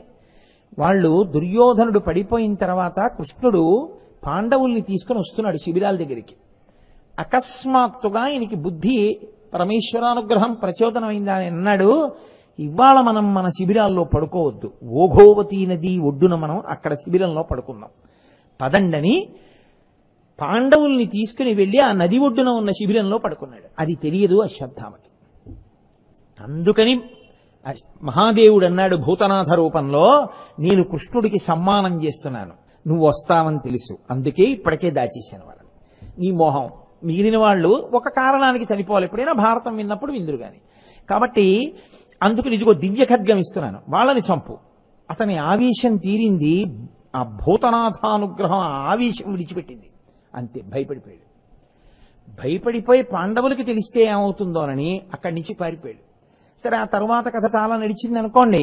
నేను మీకు ఎందుకు మనవి చేస్తున్నానంటే, విష్ణువల్లభ, నిరంతరము శ్రీ మహావిష్ణువుని కంటికి రెప్ప కాపాడినట్టు కాపాడుతూ ఉంటారు పరమశివుడు. కాదు, నేను మీకు ఇంకొక ఉదాహరణ చూపిస్తాను. ద్రోణపర్వంలోనే ఒక ఆశ్చర్యకరమైనటువంటి సంఘటన జరిగింది. అశ్వత్థామ కృష్ణార్జునులు ఇద్దరితో యుద్ధం చేస్తూ ఆగ్నేయాస్త్రం ప్రయోగించాడు. అసలు ఆ ఆగ్నేయాస్త్రం కృష్ణార్జునుల్ని కాల్చలేదు, పడిపోయింది, నిర్వీర్యం అయిపోయి. అశ్వత్థామ ఇంక యుద్ధం చేయలేదు. చాలా బాధపడి రథం దిగిపోయి అరణ్యంలో వెళ్ళిపోతున్నాడు. ఇంత అస్త్రం, ఆగ్నేయాస్త్రం ఎందరినో కాల్చింది, మనుష్యులు కదా కృష్ణార్జునులు, నేను ప్రయోగించిన అస్త్రం కాల్చకుండా పడిపోవడం ఏమిటి? బాధపడుతూ వెళ్ళిపోతున్నాడు. నల్లటి మేఘం మెరిసిపోతూ భూమి దిగితే ఎలా ఉంటుందో అలా కనపడ్డాడు మహానుభావుడు వేదవ్యాసుడు. వెళ్ళి ఆ వ్యాస భగవానుని యొక్క పాదముల మీద పడ్డాడు. పడి వ్యాసాచార్యుల వారిని అడిగాడు, అయ్యా, ఆగ్నేయాస్త్రం ఇత పూర్వం నేను ఎన్ని పర్యాయములు ప్రయోగిస్తే అన్ని పర్యాయములు అంతమందిని కాల్చింది. కృష్ణార్జునులు మనుష్యులు కదా, మరి నేను ఆ అస్త్ర ప్రయోగం చేస్తే ఎందుకు కాల్చలేదు వాళ్ళని అని అడిగితే, అప్పుడు వేదవ్యాస మహర్షి నవ్వి కూర్చోమ్మని ఒక రహస్యం చెప్పారు. కృష్ణార్జునులంటే ఎవరనుకుంటున్నావు? ఈ కృష్ణ భగవానుడు సాక్షాత్ శ్రీ మహావిష్ణువు. శ్రీ మహావిష్ణువు నారాయణ ఋషి అనబడేటటువంటి పేరుతో అవతరించి పరమశివుడి గురించి ఘోరమైన తపస్సు చేశారు. పరమశివుడు ప్రత్యక్షమయ్యారు శ్రీ మహావిష్ణువుకి. ఏం కావాలని అడిగారు. నాకు ఈ లోకాన్నంతటినీ రక్షించడానికి కావలసినటువంటి శక్తిని కృప చెయ్యమని అడిగారు. ఆ రోజున పరమశివుడు ఎంత కృప చేశాడో తెలుసా విష్ణువుని? లోకంలో నిన్ను జయించగలిగినటువంటి వాడన్నవాడు ఉండడు, పంచభూతములు కూడా నిన్నేమీ చెయ్యలేవు, ఏది నిన్ను గెలవగలిగినటువంటిదన్నది లేదు అని ఆయన ఎంత కృపాళు అంటే, నాతో సహా ఈ క్షణం నుంచి నువ్వు యుద్ధం చేస్తే నేను కూడా నీ చేతిలో ఓడిపోవలసింది, అంత శక్తి నీకు ఇచ్చేస్తున్నాను, పుచ్చుకో అన్నాడు. ఆ నారాయణ ఋషి మళ్లీ తపించి తనలోంచి నరుణ్ణి సృజించాడు. ఆ నరనారాయణులిద్దరూ లోకరక్షణ చేస్తారు. వాళ్ళిద్దరూ కృష్ణార్జునులుగా వచ్చారు. నరనారాయణులుగా ఉండగా, కృష్ణార్జునులుగా ఉండగా వాళ్ళు నిరంతరము లింగోపాసన చేస్తారు, శివలింగానికి ఆరాధన చేస్తారు. లోకంలో ఎవడు ప్రతిరోజు శివలింగాన్ని ఉపాసన చేస్తాడో వాడు చాలా పై స్థాయిలో కూర్చునేటటువంటి ఉపాసకుడు. సర్వభూత భవం జ్ఞాత్వా లింగమర్చతి య ప్రభోః తస్మిన్నభ్యధికాం ప్రీతిం కరోతి వృషభధ్వజ. వ్యాసభగవానుడు సంస్కృత భారతంలో చెప్పిన మాట. సర్వభూత భవం జ్ఞాత్వా లింగమర్చతి య ప్రభోః.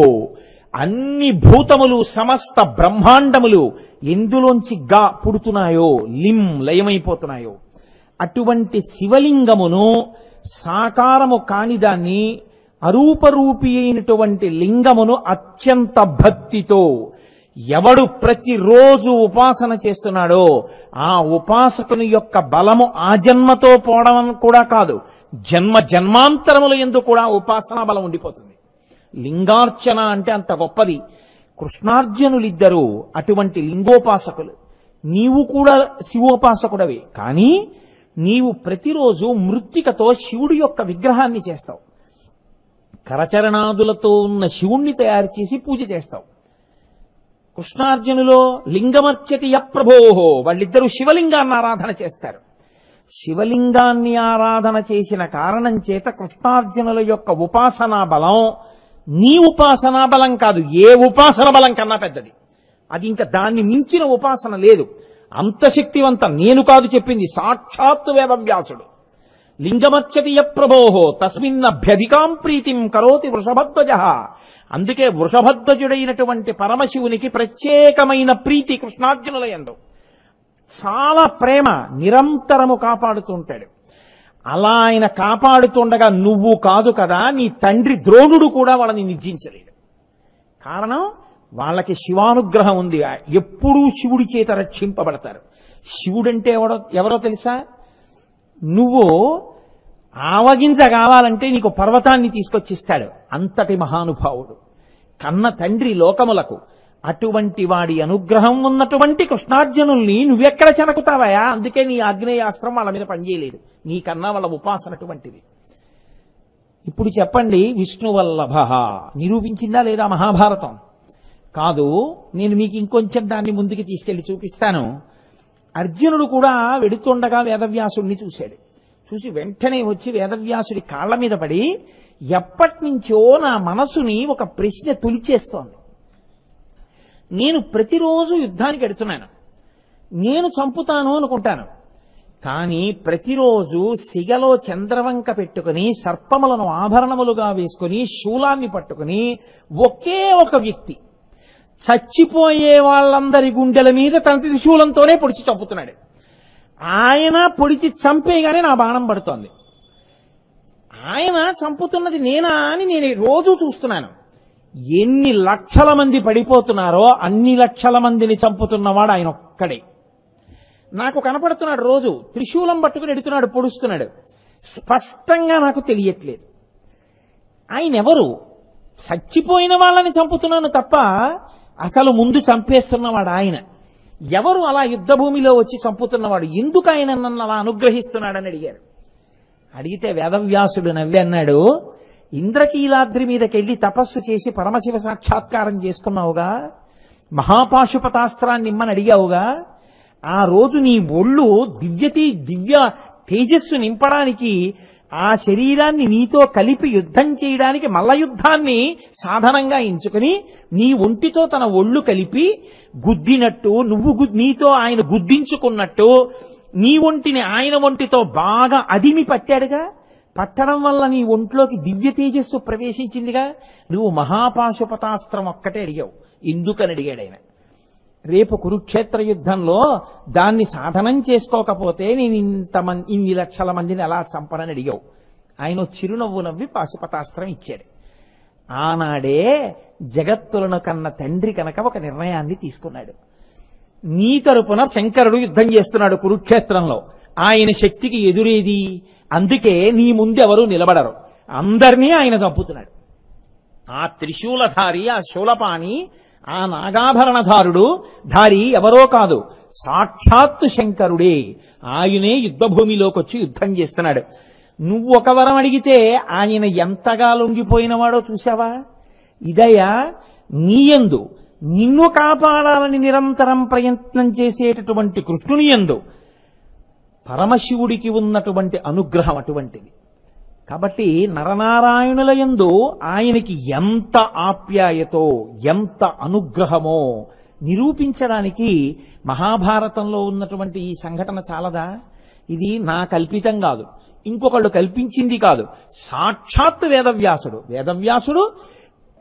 వ్యాసో నారాయణ స్వయం, ఆయన నారాయణ స్వరూపుడు, ఇతిహాసము, కల్పితగాథ కాదు. రామాయణ రచన యందు వాల్మీకి కూడా ఒక వ్యక్తి అయినట్టే, ఆయన కూడా ఆ కాలమునందు ఉన్నట్టే.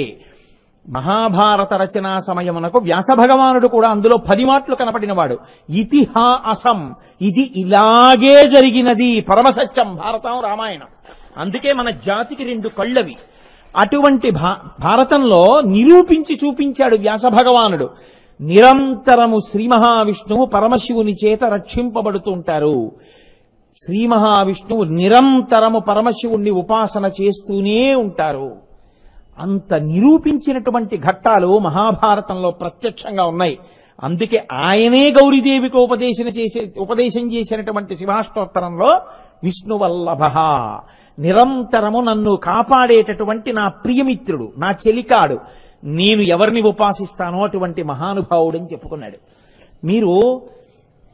మీకు నేను ఇంకొక ఆశ్చర్యకరమైన సందర్భాన్ని చూపిస్తాను. ఇవాళ ఎలాగో మహాభారతం అన్నాను కదూ, అనుశాసనిక పర్వంలో మహాభారతంలో ఒక అద్భుతమైన ఘట్టం ఉంది. ఆ ఘట్టంలో ధర్మరాజుని కూర్చోబెట్టుకుని కృష్ణుడు నీకు అసలు శివుడు అంటే ఎవరో తెలుసా అని అడుగుతాడు ఒక రోజున. అడిగితే నాకు తెలియదు అంటాడు. అంటే శివుడు అంటే ఎవరో తెలుసా అని నామములకు అర్థం చెప్తాడు. అప్పుడు శివుడు అన్న పేరు ఇందుకు వచ్చింది, రుద్రుడు అన్న పేరు ఇందుకు వచ్చింది, విశ్వరూపుడు అన్న పేరు ఇందుకు వచ్చింది, త్రిపురారి అన్న పేరు ఇందుకు వచ్చింది, దక్షయాగ ధ్వంసం చేసిన వాడు అన్న పేరు అందుకొచ్చింది, వృషభధ్వజుడు అన్న పేరు అందుకొచ్చింది. అసలు నీకు ఒక మాట చెప్పనా, ఆయన మహాదేవుడు, దేవతలకందరికీ ఆయనే దేవుడు. ఆయనని మించినటువంటి వాడు ప్రపంచంలో ఇంకొకడు లేడు. నిరంతరము ఈ జగత్తులన్నింటినీ కూడా ఆయనే బ్రహ్మరూపంలో సృజిస్తాడు, ఆయనే విష్ణు రూపంలో ఈ లోకములను కాపాడతాడు, ఆయనే రుద్ర రూపంలో ఈ లోకములన్నింటినీ లయం చేసుకుంటాడు. అటువంటి పరాత్పరుడైనటువంటి వాడు శంకరుడు. కాబట్టి ధర్మరాజా, నువ్వు పరమశివుడికి నమస్కరించు అని చెప్తాడు. ఎన్ని సందర్భాలలోనో అసలు కృష్ణార్జునులంటే మీకు ఆ తత్వం మహాభారతంలో అలా ప్రకాశిస్తూనే ఉంటుంది. చిత్రం ఏమిటో తెలుసా అండి, ఆయన అడిగితే ఈయన్ని అడుగుతాడు, ఈయన్ని అడిగితే ఆయన్ని అడుగుతాడు. అడగడానికి ఇంకో మూడోది ఉంటేగా. మహాభారతంలో ఆయనకి పట్టాభిషేకం జరుగుతోంది. ఎవరికి? కుమారస్వామికి. వరుణుడికి ఎక్కడ పట్టాభిషేకం చేశారో అక్కడికి తీసుకెళ్లి కూర్చోబెట్టి పట్టాభిషేకం చేస్తున్నారు. పట్టాభిషేకం చేస్తుంటే శ్రీ మహావిష్ణువు వచ్చి తన మెడలో ఉన్నటువంటి వనమాల తీసి కుమారస్వామి మెడలో వేశారు. వేసి అన్నారు, దీనివల్ల ఈ పిల్లవాడి యొక్క తేజస్సు ద్విగుణీకృతం అవుతుంది, క్షీణించినటువంటి తేజస్సు పొందుతాడు, కాబట్టి నేను ఈ పిల్లవాడి మెడలో వనమాల వేస్తున్నాను అన్నాడు. వాళ్ళిద్దరూ ఎప్పుడు ఒందరులు ఒకరికొకరు అలా సాయం చేసుకుంటూనే ఉంటారు తప్ప అసలు వాళ్ళ మధ్య విభేదం అనేటటువంటి మాటే లోకంలో ఉండదు. అంత గొప్ప స్వరూపం. ఆ నిరంతరము శివుడు విష్ణువుని కాపాడుతూనే ఉంటారు. కాబట్టే విష్ణువల్లభ. కాదు మీకు నేను ఒక విషయం చూపిస్తాను. మహాభారత కాలం నాటి విషయం కాదు. వెంకటాచల పర్వతం మీద వెంకటేశ్వర స్వామి వారు అవతార స్వీకారం చేసిన రోజుల్లో చాలా కాలం ఆయన మాట్లాడారు వెంకటేశ్వరుడు. ఒకానొక సందర్భంలో ఆ కూర్ముడనబడేటటువంటి బ్రాహ్మణుడు తన భార్యని, బిడ్డల్ని, భార్య గర్భిణి, ఆయన యొక్క బిడ్డల్ని, నేను కాశీపట్టణానికి నా తండ్రి అస్థికలు కలపడానికి ఎడుతున్నాను, వీళ్ళంత దూరం నడవలేరు. ఆ రోజుల్లో కాశీపట్టణం అంటే నడిచి వెళ్ళేవారు, వీళ్ళు నాతో రాలేరు, అందుకని నీ దగ్గర జాగ్రత్తగా అట్టెపెట్టు అని తొండమాన్ చక్రవర్తికి ఇచ్చి వెళ్ళాడు. ఆ భార్యని, బ్రాహ్మణుని యొక్క భార్యని, బ్రాహ్మణుని యొక్క పిల్లల్ని, ఆవిడ గర్భిణి, జాగ్రత్తగా చూడమని వాళ్ళకు ఒక పెద్ద ఇల్లు ఒకటి ఏర్పాటు చేసి రక్షక భటుల్ని పెట్టి అందులో సామాగ్రులన్నీ పెట్టి ఆహార ధాన్యాలు పెట్టి తొండమాన్ చక్రవర్తి ఏర్పాటు చేశాడు. ఈయన కాశీ వెళ్ళిపోయాడు. చాలా నెలలైపోయింది, మళ్ళీ కాశీ నుంచి తిరిగి వచ్చాడు. ఈలోగా మరిచిపోయాడు తొండమాన్ చక్రవర్తి. మరిచిపోవడం వల్ల ఆ ఇంట్లో ఉన్నటువంటి ఆ బ్రాహ్మణుని భార్య బ్రాహ్మణి, ఆమె పిల్లలు, ఆమెకి ప్రసవమైనప్పుడు పుట్టినటువంటి పసిపిల్లవాడితో సహా అందరూ చనిపోయి వాళ్ళ చర్మాలన్నీ నేలకు అంటుకుపోయి అస్థిపంజరాలు అస్థికలు మిగిలిపోయి ఉండిపోయి. బ్రాహ్మణుడు వచ్చన్నాడు తొండమాన్ చక్రవర్తిని, ఏది నా భార్య బిడ్డలు నీకు అప్పచెప్పి వెళ్ళాను కదా, నాకెవరు పుట్టారు అని అడిగాడు. అబ్బో నీకు కొడుకు పుట్టాడయా అని జ్ఞాపకం వచ్చి, అయ్యి బాబోయ్ వాళ్ళు ఏమైపోయారో అప్పుడు భటుల్ని పిలిచి వెళ్ళి చూడండి అన్నాడు. వాళ్ళని ఎక్కడో బయట కాపలా పెట్టాడు. బ్రాహ్మణి మీరు లోపలికి వెళ్ళకండి అన్నాడు. వాళ్ళు లోపలికి వెళ్ళి తలుపు తీసి చూశారు. ఇంకేముంది, అస్థిపంజరాలు ఉన్నాయి. హడిలిపోయి తొండమాన్ చక్రవర్తి ఎక్కడ శాపవాక్కు విడిచిపెడతాడో ఆయనని, నీ భార్య బిడ్డలు వెంకటాచల పర్వతం మీదకి వెళ్ళారు వెంకటేశ్వర స్వామి వారి దర్శనానికి మా ఆవిడితో పాటే, రేపొద్దున్నే దిగిపోతారు, రేపొద్దున్న చూద్దువుగాని అన్నారు అని తాను పరిగెత్తుకుంటూ వెంకటేశ్వరుడి దగ్గరికి వెళ్ళాడు. అప్పటికి ఇంకా వెంకటేశ్వరుడు మాట్లాడారు. వెళ్ళి నా వల్ల తప్పు జరిగిపోయింది, బ్రాహ్మణి పిల్లలు చచ్చిపోయారు, నువ్వే రక్షించాలని అన్నాడు. అంటే వెంకటేశ్వర స్వామి వారికి చాలా కోపం వచ్చి కలియుగం అంటే ఇలా ఉంటుంది. ఇచ్చిన మాట మరిచిపోయి రక్షిస్తానన్న వాళ్ళు ఇంత ఉదాసీనంగా ప్రవర్తిస్తారు. నువ్వు ఆ బ్రాహ్మణి యొక్క అస్థికల్ని, పిల్లల అస్థికల్ని పట్టుకుని గోగర్భం, ఇవాళ రోజున మనం పాపనాశనానికి వెళ్ళేటప్పుడు కుడి చేతి పక్కకి వెడితే అక్కడ ఉంటుంది గోగర్భం. ఆ గోగర్భం దగ్గరికి తీసుకొచ్చి ఒక రాతి మీద అస్థికలు పెట్టమన్నారు. వెంటనే తొండమాన్ చక్రవర్తి కొడుకును పంపించాడు. ఆయన పట్టుకొచ్చాడు ఆ అస్థికలు. వెంకటేశ్వర స్వామి వారు గోగర్భంలో పాండవ తీర్థంలో కంఠం లోతు నీళ్లలో నిలబడి ఆ నీళ్లని తీసి అభిమంత్రించి అస్థికల మీద చల్లారు. చల్లితే వాళ్ళు బతికారు. మళ్ళీ వాళ్ళు ఎలాంటి శరీరాలతో పడిపోయారో అవే శరీరాలు పొందేశారు. పొందేసిన తర్వాత ఆశ్చర్యం ఏమిటో తెలుసా అండి? ఆవిడ బ్రాహ్మణుడికి చెప్పింది. చిత్రమేమో తెలీదు, నేను వెంకటేశ్వర స్వామి వారి కడుపులో ఉన్నట్టు చాలా లోకములు చూసినట్టు నాకు అనిపించింది అంది ఆవిడ. ఆవిడికి తెలియదు ఆయన బతికించాడు. అప్పుడు వెంకటేశ్వర స్వామి ప్రతిజ్ఞ చేశారు, కలియుగంలో ప్రజలు ఇంత పాపంతో ఉంటారు, రాజే మాట తప్పిన వాడయ్యి ఉంటే ఇంకా ప్రజలు మాట ఎక్కడ పాటిస్తారు? ఎవరు మాటకి నిలబడరు, అబద్ధ ప్రతిజ్ఞలు చేస్తారు. కాబట్టి ఇక ఇవాళ నుంచి నేను మాట్లాడను. నేను ఎప్పుడైనా మాట్లాడవలసి వస్తే గంటల ద్వారానో భక్తుల ద్వారానో నేను పలుకుతాను అని ఆ రోజు ప్రతిజ్ఞ చేసి, నకృతం దైవ సంఘైశ్చ నకృతం విశ్వకర్మణ స్వేచ్ఛయా క్రీడతే తత్ర ఇచ్ఛారూపం విరాజిత. వెంకటేశ్వర స్వామి వారి యొక్క మూర్తిని విశ్వకర్మ చెక్కలేదు, ఏ దేవతలు తయారు చేయలేదు. ఆయనే అలా నిలబడ్డారు. అది విగ్రహం కాదు, అది సాక్షాత్ ఈశ్వరుడు. అటువంటి మహానుభావుడు ఆయన ఆ రోజున అలా నిలబడ్డారు. అటువంటి వెంకటేశ్వరుడు పద్మావతి పరిణయం ఆయన అవతార ప్రయోజనాల్లో అత్యంత ముఖ్యమైనటువంటి ఉద్దేశ్యం. ఆయన తల్లికి మాట ఇచ్చారు యశోదకి, అందుకని వెంకటేశ్వరావతారం తీసుకున్నారు. వకుళమాతని పిలిచి ఒక మాట చెప్పారు, అమ్మా నువ్వు వెళ్లి ఆకాశరాజు గారిని నా కోసం పిల్లనడుగు, పిల్లనడిగి పద్మావతి పరిణయం జరిగేటట్టుగా చూడు.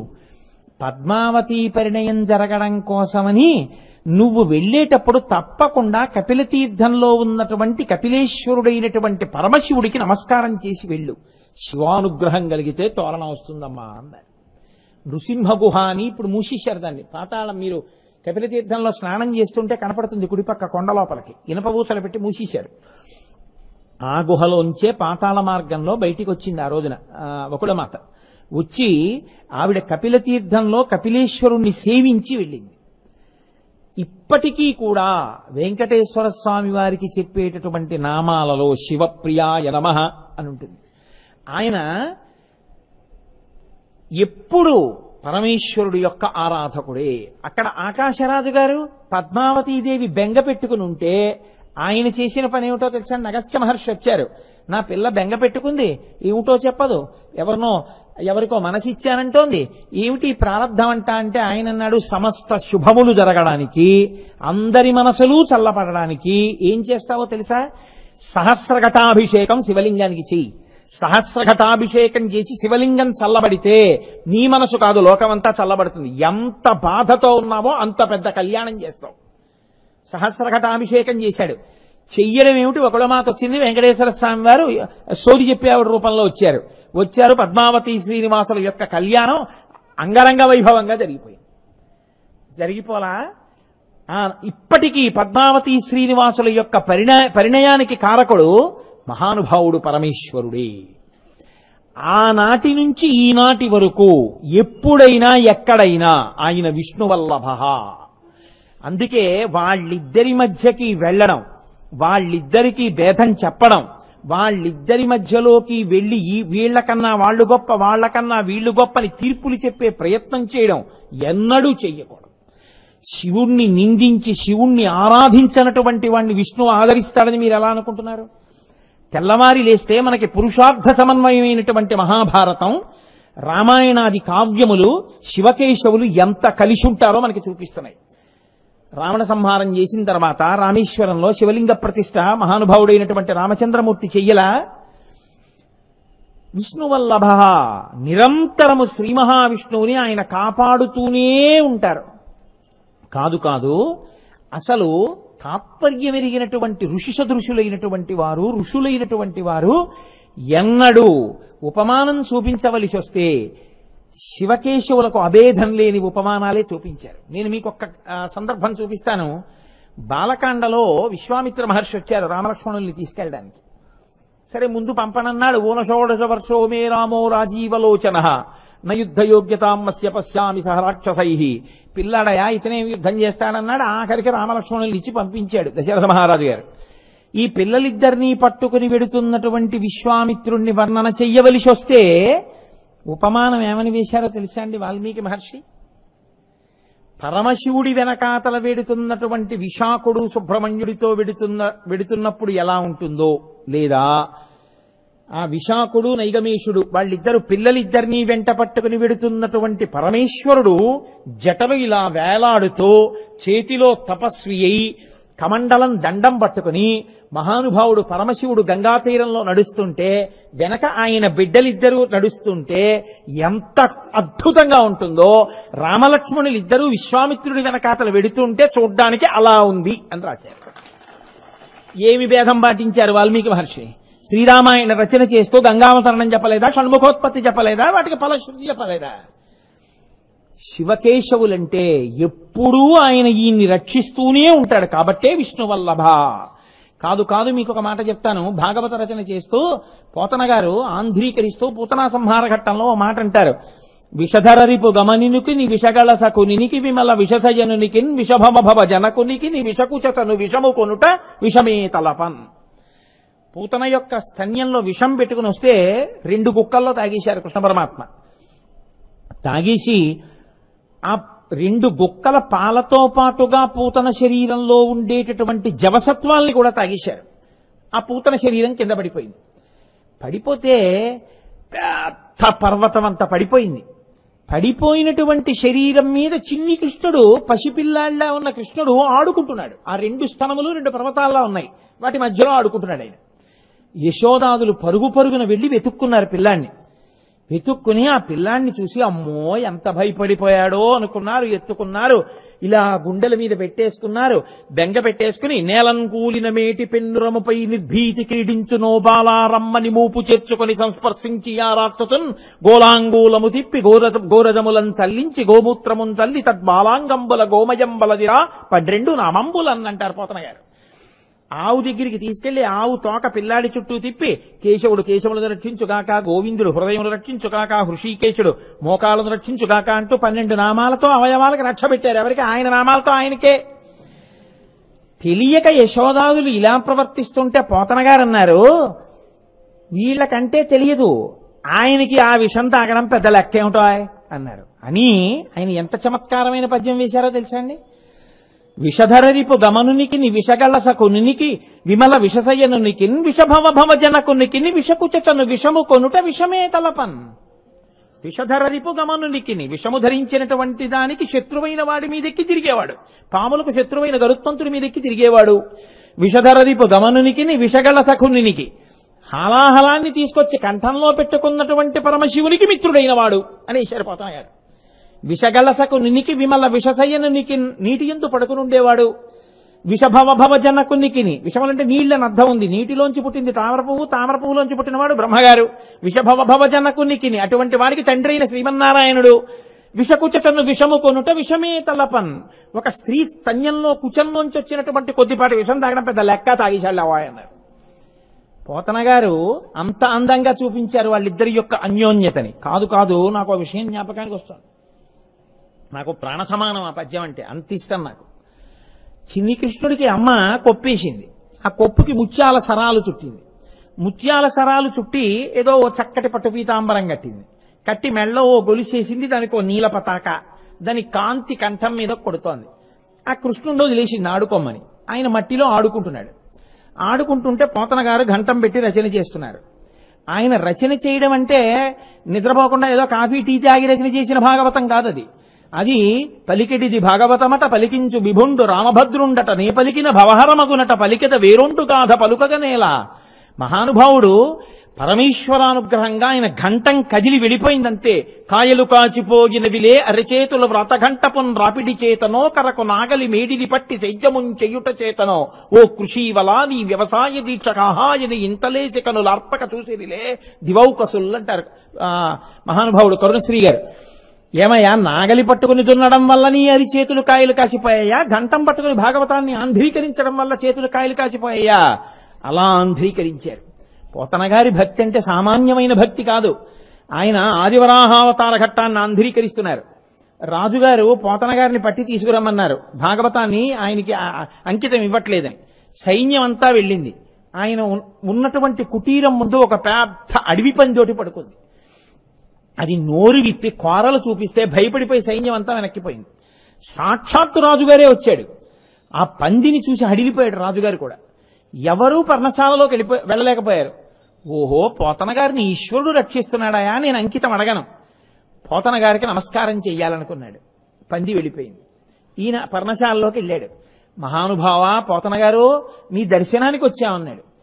ఆహా అలాగా, మా సైన్యం వచ్చింది, నేను వచ్చాను, లోపలికి వద్దామంటే రాలేకపోయాం, బయట పంది పడుకుంది, అది కాపు కాస్తోంది, మీ యొక్క పర్ణశాలని రక్షిస్తోంది, ఆ అడవి పందికి మీకు ఎలా స్నేహం?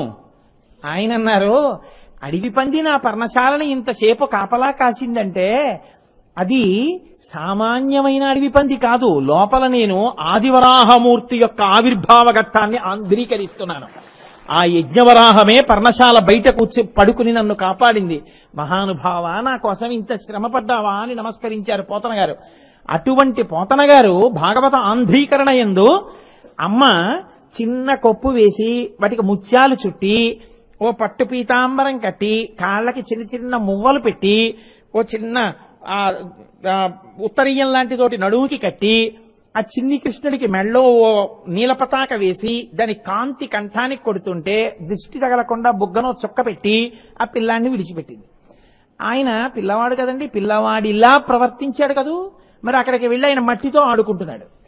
ఆంధ్రీకరిస్తున్నటువంటి పోతన గారికి అకస్మాత్తుగా ఆడుకుంటున్న చిన్ని కృష్ణుడిలో శంకరుడు కనబడ్డాడు. ఆయన ఘంటం పద్యం ఎలా పడిపోయిందో తెలుసా అండి? తనువున నంటిన ధరణీపరాగంబు పూసిన నిరిభూతి పుతగాగా ముందర వెలుగొందు ముక్తాలలామంబు తొగల సొంగడిగాని తొనకగాగా పాలభాగంబుపై పరగు నావిరి బొట్టు కాముని కాల్చిన కన్నుగాగా కంఠమాలికలోని ఘననీల రత్నంబు కమనీయమగు మెడ కప్పుగాగా హారవల్లులురగ హారవల్లులు కాగ బాలలీల ప్రౌఢ బాలకుండు శివుని పగిది నొప్పె శివునకును తనకును వేరులేమి తెలియ వెలయునట్లు. మట్టితో ఆడుకుంటున్నటువంటి చిన్ని కృష్ణుడు మట్టి తీసి మీద పోసుకుంటుంటే ఒళ్లంతా విభూతి రాసుకున్నటువంటి పరమేశ్వరుడు నాకు దర్శనమయ్యాడు. చిన్ని కృష్ణుడికి అమ్మ కొప్పు వేసి ఆ కొప్పుకి కట్టినటువంటి ముత్యాల సరాలు నాకు పరమశివుడి యొక్క జటాజూటంలో పెట్టుకున్న చంద్రవంకలా కనపడుతున్నాయి.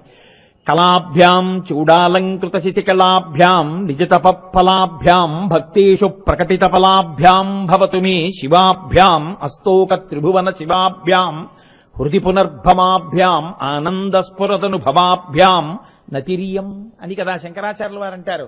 ఈశ్వర, అటువంటి మీకు నా నమస్కారమగుగాక అంటారు. కాబట్టి ఆ చిన్ని కృష్ణుడి యొక్క కొప్పుకి కట్టినటువంటి ముత్యాల సరాలు పరమశివుడి యొక్క కొప్పులో ఉన్న చంద్రవంకలా కనపడుతున్నాయి. ఆయన మెడలో అమ్మ వేసినటువంటి హారానికి ఉన్నటువంటి నీలమణి యొక్క కాంతి కంఠానికి కొడితే నాకు గరళకంఠుడైనటువంటి నీలకంఠుడు నాకు దర్శనమయ్యాడు. ఆయన మెడలో అమ్మ ముత్యాల హారాలు వేస్తే నాకు సర్పాలు ఆభరణములుగా కలిగినటువంటి పరమేశ్వరుడు ద్యోతకమవుతున్నాడు. నాకు ఆ చిన్ని కృష్ణుడు నా వంక చూసి, పోతనా శివుడొకడు కృష్ణుడొకడు అనుకున్నావా?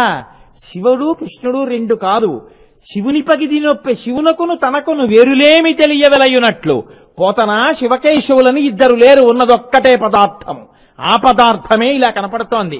ఉన్నదొక్కటేనయ్యా అని నాకు పాఠం చెప్తున్నాడా అన్నట్టుగా నాకు చిన్ని కృష్ణుడు దర్శనం అయ్యాడని పోతన గారు ఆంధ్రీకరించారు. అంతకన్నా గొప్పవాడు కావుగా భేదాలు చెప్పడానికి. కాబట్టి ఉన్నదొక్కటే పదార్థం. మహానుభావుడు రుక్మిణీ కళ్యాణాన్ని ఇప్పటికీ లోకంలో రామాయణంలో జయచ్చతి బలోరామో లక్ష్మణశ్చ మహాబల రాజాజీతి సుగ్రీవో రాఘవేణాభిపాలిత ఆ మంత్రానికి ఆంధ్రానువాదం ఎక్కడైనా చెప్తే జయచ్చతి బలోరామో చదివితే ఎంత శక్తి వస్తుందో అంత శక్తి ఆవిర్భవిస్తుందని చెప్పగలిగినటువంటి ఆంధ్రానువాదం లేదు. కానీ రుక్మిణీ కళ్యాణం పద్యాలు సంస్కృత భాగవతంలో వ్యాసుడు చేసినవి చదువుకుంటే ఎంత ఫలితమో తెలుగులో పోతన గారు చేసినవి చదువుకున్నా అంతే ఫలితం. తెలుగు భాషకే గౌరవాన్ని తెచ్చి ఈశ్వర శక్తిని భాషలో పెట్టినటువంటి మహానుభావుడు పోతన గారు. పోతన గారిని తలుచుకోకపోవడం మన జాతి కృతజ్ఞతకి పరాకాష్ట. అటువంటి మహానుభావుడు పోతన గారంటే సహజ పాండిత్యం, గొప్ప ఋషి. అటువంటి పోతన గారికి భాగవతాన్ని ఆంధ్రీకరిస్తుంటే శివకేశవుల యొక్క అభేద దర్శనమైంది. అందుకే మహానుభావుడు విష్ణువల్లభ పోతన గారు భాగవతాంధ్రీకరణ చేస్తూ ఎన్ని చోట్ల ఇద్దరికి అభేదం చెప్తారు.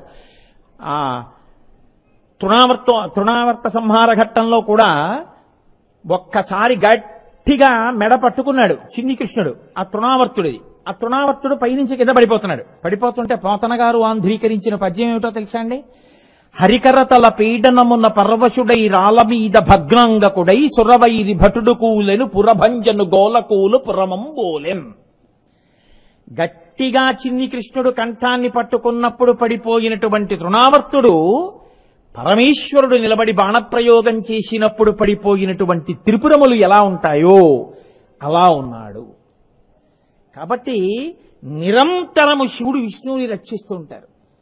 నిరంతరము శివుడు ఆ విష్ణువునే ఎప్పుడైనా పరమమిత్రుడిగా స్వీకరించి ఈయనకి కావలసింది ఆయన్ని అడుగుతూ ఉంటారు. అందుకు కదూ నేత్రార్పణేశ్వర దేవాలయము అని ద్రవిడ దేశంలో ఉంది. ఒక కన్నునే తీసి పూజ చేశాడు శివలింగానికి మహానుభావుడు శ్రీ మహావిష్ణువు అంటే. అంతటి పరమభక్తుడు. అందుకే ఎక్కడ శివభక్తి ఉందో అక్కడ విష్ణువు యొక్క అనుగ్రహం కూడా ప్రసరించేస్తుంది. మహాభారతం అంతా ఆయన చెప్పింది అదే కదండి. శివుణ్ణి ఆరాధన చేయి, శివుణ్ణి ఆరాధన చేయి, శివుణ్ణి ఆరాధన చేయి. మహానుభావుడయ్యా శివుడంటే ఎన్ని సందర్భాల్లో ఎన్ని చోట్ల బోధ చేశారో, ఎన్ని చోట్ల వేదవ్యాస మహర్షి బోధ చేశారో. శివుడంటే అటువంటి మహానుభావుడై నిరంతరము విష్ణువుని రక్ష చేస్తుంటారు. కాబట్టి వాళ్ళు ఇద్దరి మధ్య ఉన్న అనుబంధాన్ని విష్ణువల్లభ, విష్ణువుకి ఉపాస్య దేవత అయి శివుడు ఉంటాడు. నిరంతరము శివుడు విష్ణువుని రక్షిస్తాడు. శివకేశవులిద్దరూ పరమమిత్రులై ఉంటారు తప్ప వాళ్ళ మధ్య ఎన్నడూ భేదం ఉండదు. వాళ్ళిద్దరూ అంత గొప్ప స్వరూపము అని మనకి చెప్పడానికే ఈ శివాష్టోత్తర శతనామ స్తోత్రంలో విష్ణువల్లభ అనేటటువంటి అద్భుతమైన నామాన్ని మహానుభావులు మనకి అనుగ్రహం చేసి ఉన్నారు. చాలు.